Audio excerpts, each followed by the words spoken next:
Mistake number 1. Rotating in the middle of a solution. So here if we look at this pair, what many people do is they will set up a 3 mover like this, then they will rotate and then they will insert.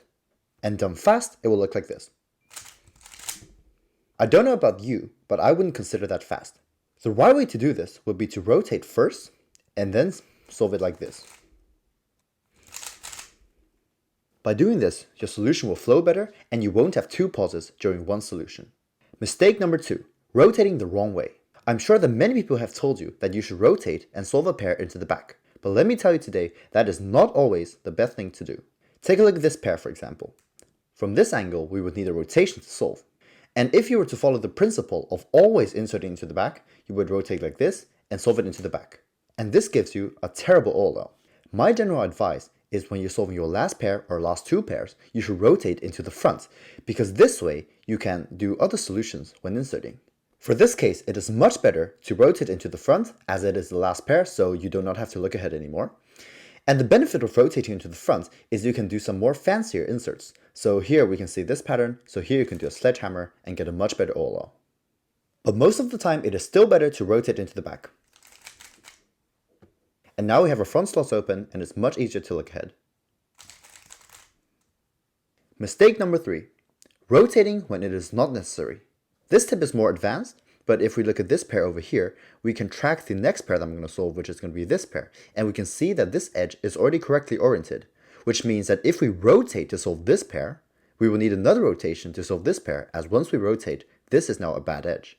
So for this case, if you were to rotate, it would look like this. So you rotate, which is the first rotation, then you insert, and then you have to rotate again for this pair. So it will be rotating 2 times. But since you know that this is a good edge, you will want to avoid a rotation. And here it is better if we do this insert, and then we can solve this case rotationless.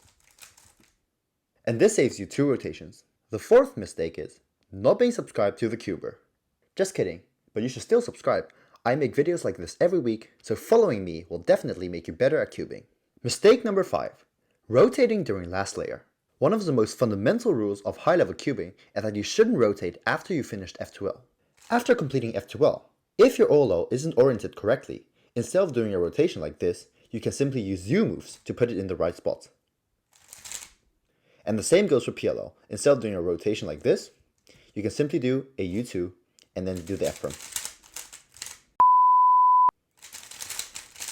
And those were my 5 tips on avoiding the 5 most common mistakes when rotating.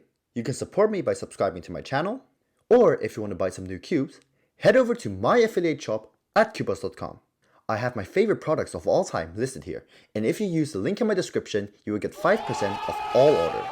Cuboss offers the best prices, the best service, and the fastest delivery. So if you're looking to buy some new cubes, definitely check them out using the link in the description. If you want more cubing tips and tricks, I suggest you to watch this video next.